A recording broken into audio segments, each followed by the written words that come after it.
Homeownership is the main source of wealth for American families.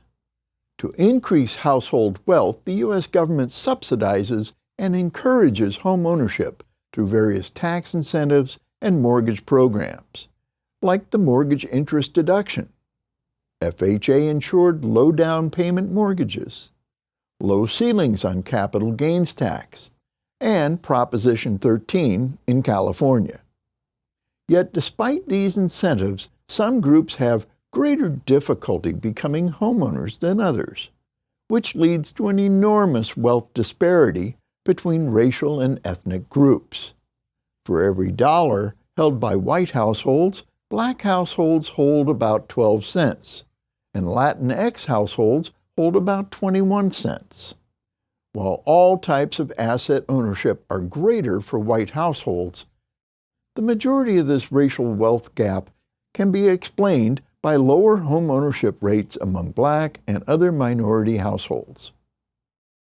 If home ownership is the key to wealth, why don't more minority households buy homes? The National Bureau of Economic Research published a study on the impact of the Great Recession on home ownership rates of black and Latinx households compared to white households. Asian households were excluded from the study. The study found the 2009 foreclosure crisis had a far greater effect on black and Latinx communities compared to white communities.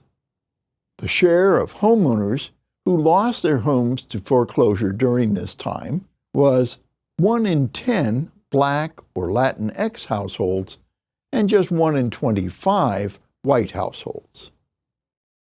Why were black and Latinx homeowners more than twice as likely than white homeowners to lose their homes?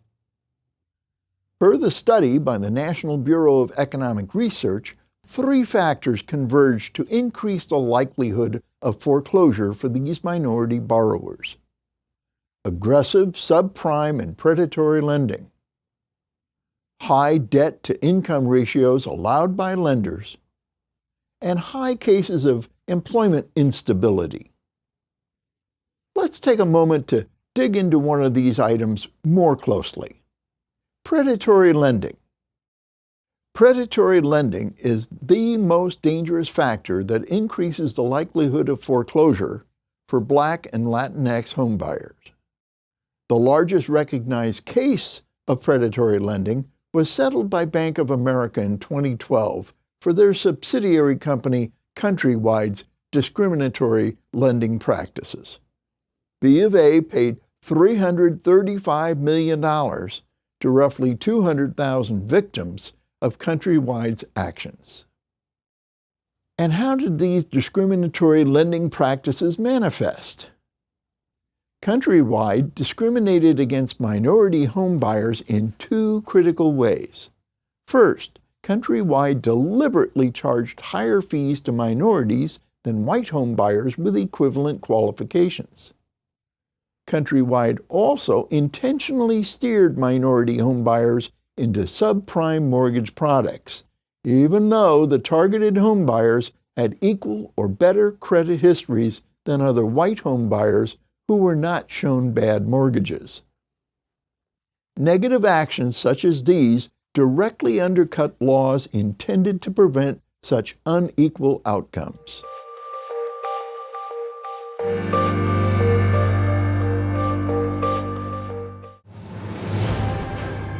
In a world of generic CE, it's finally time to start enjoying your real estate education. Introducing First Tuesday's video renewal course, Real Estate Made Real. California's first and only DRE-approved video-based renewal experience. Get an exclusive preview and enroll today. Be the star of your career.